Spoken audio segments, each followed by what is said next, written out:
Welcome to Security Watch. This is Zain. Today the topic of our show is the Doha Afghan peace process and also the United Kingdom and Pakistan UK-Pak ties and relations. Today the guest of our show is, the special guest of our show is Lieutenant General Philip Jones. General Phil is a 3-star British general, and he's also served as the former Chief of Staff, NATO, and he's also a senior security advisor. The other guest, as always, is Rana Athar Javed, a senior geopolitical analyst and also DG Pakistan House. Welcome to our show, General Phillips. This is Zain Khan. It is a pleasure having you on Security Watch. Thank you, Zain. It's a pleasure to be here.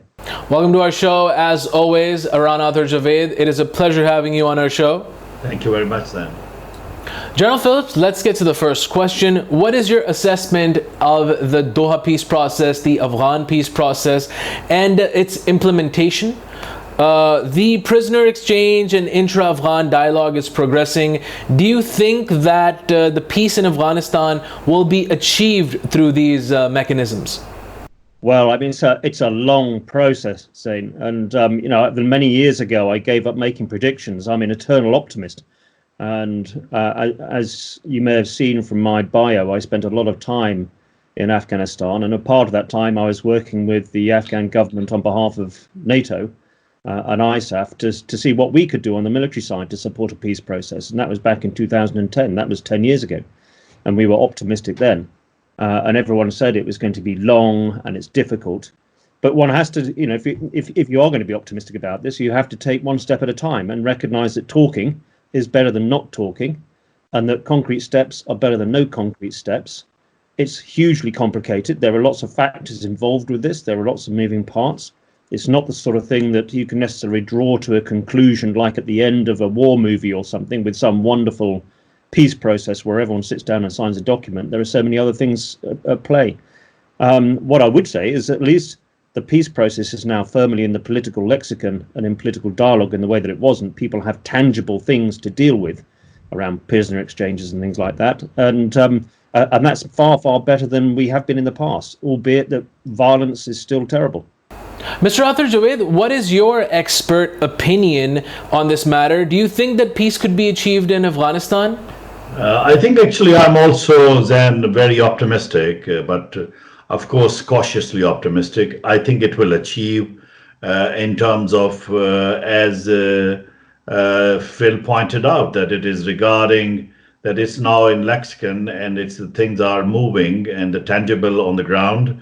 But at the same time, we have to understand that the complexity compounded by several dozens of other actors, state actors, non-state actors, and the regional aspirations, how the Russians would look at that, how the Chinese are looking at it. And I'm going to name countries, so that will also clear more picture how Iran looks at it.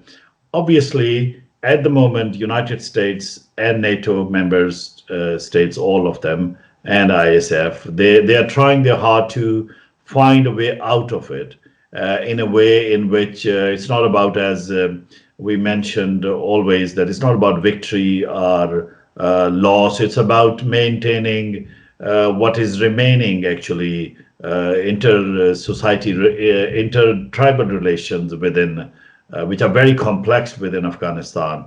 And also, since now Abdullah and all those other actors are coming along, so we can hope that this will culminate in a really in a peaceful fashion.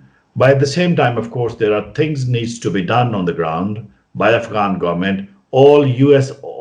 Everything US or NATO cannot do. It's also the responsibility of the Afghan government and the Afghan National Army and all other, that the violence should remain close to zero in order to achieve what they have decided in Doha peace process. General Phillips, terrorist groups like Daesh, aka ISIS have been trying to derail the Afghan peace process, the Doha peace process. What's your analysis? How can these groups be neutralized before the American elections and also the U.S. withdrawal from Afghanistan in November? Also, please comment on the fact that Pakistan has greatly facilitated the peace process and Pak-Afghan relations are improving, as we all can see. Do you think the issue of Afghan refugees will also be resolved once the peace is established in the region? Yeah, these, as you say, Zain, these are really important questions. The Afghanistan, I think, has made great strides in recent years in terms of its forces of law and order, its security forces, its army, its police, its governance. But there's still a long way to go. And as many of us found to our cost, as Pakistan knows better than anyone, that providing the rule of law and peace and security in certain parts of Afghanistan is extremely difficult. So can you eradicate groups like ISIS and things like that completely from the map of terrorism? Not easily, but one can try and get it into perspective in that that there likely, even after a peace process has travelled a lot further, there will still likely be violence because, as Rana said, there are many vested interests here. Not least of which is the drugs, the weapons trading, and all those sort of things. Lots of vested interests, but one needs to keep that sort of thing in perspective. I don't think certain groups who will be disruptors and spoilers in here will disappear from this space for many years to come. But it's a question of controlling and containing them. In terms of the refugees, of course, one has in mind, if one hasn't had experience in the area of refugees living in UNHCR tents and things like that, then of course, as again, you will know far better than anyone, that a lot of these refugees have now been in Pakistan for more than 1, 2, and sometimes 3 generations. And they have livelihoods, they have economies and everything else. Managing that will be a gradual process all around trust and the economy and things like that. So again, one shouldn't expect an overnight change, but one should expect that with certain incentives and pressures and things like that, then people will rightly return to their homeland when it's safe and secure and prosperous enough to do so. Mr. Arthur Javed, would you please shed some light on what General Phillips just stated and also explain to us and elaborate Pakistan's facilitation in the Afghan peace process? Yeah, I think partially I would say that this is correct, that they won't go away and disappear. But, I'm of the view that if United States and NATO has to do a comprehensive, sustainable peace, they also have to support or to the national government or the coming government or the interim setup or the current one to neutralize them as they did in other parts of the world. Because the reason is that entire plan, of course, entire plan of states are quite the opposite what the non-state have their mind. Their sponsors are quite different, as we all know, and their desires and the goals are opposite to peace. So there is a need to basically develop a systematic approach to neutralize them, maybe in phases. So deprive them from their funding and their command and control system. And if it comes to really fighting on the grounds, to fight them out. Because this is, we are talking about ending a war, the longest war in the US history, and also other member countries. And secondly, the economies are actually really in trouble in most of the countries, developed countries, and the UN and the NATO members. They're really facing huge crises.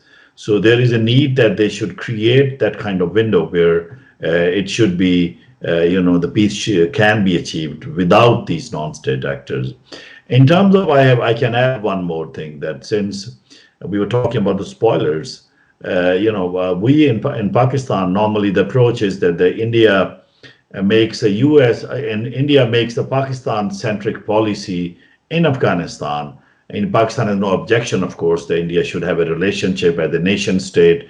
They have the right to invest in the country. They have the right to rebuild or whatever a regional state can do to facilitate peace. But there are, of course, serious allegations on India that they do use these non-state actors based in Afghanistan, like TTP and others, and BLA, or for that matter, the I, to support them, because we have to understand that the success of this peace would definitely enhance the credibility of the regional actors in terms of facilitating. It's been long, very long, 2 decades almost now, that the things are going in the wrong direction in terms of facilitation and others.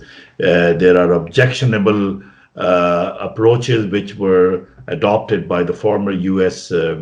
Policymakers in terms of isolating Pakistan, I would say. But at the moment, since the things are getting better, so we should try to take as much as we can diplomatic cautions, also to make India understand that the stability in Afghanistan would bring stability to Pakistan and South Asia, and this would give much more better chance to both countries to move forward in terms of their relations.